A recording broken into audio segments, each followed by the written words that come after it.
waxaan wax badan ka hadlaynay oo culayska ugu badan la saarayay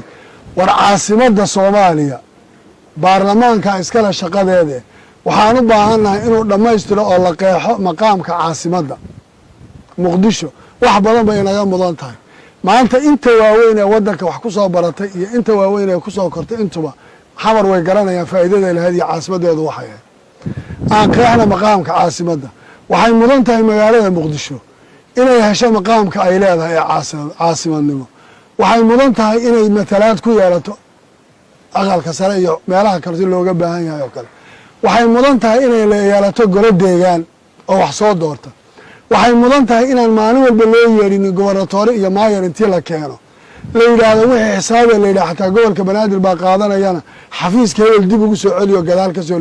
ka soo geli aan la oranin iyada wax loogu qabto gobolka lagaga shaqeeyo oo caasimaddu waxay u baahan tahay iyo maqaamkeeda intii la qeexo loo sameeyo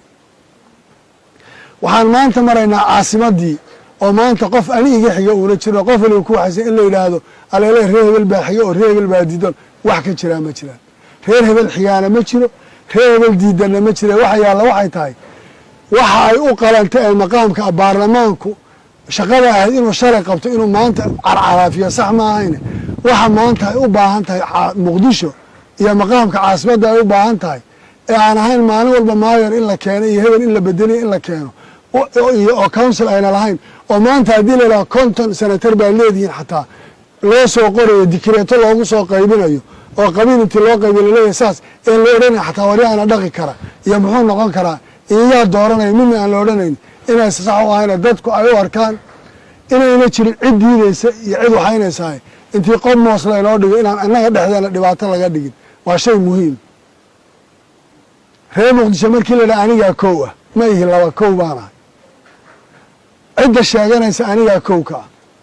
waxaan u baahannahay inaan hello matalaadda ay leedahay iyo say tahay anoo ixtiraamayna wejiga loo rabo in wax loo qabto inay midaas tahay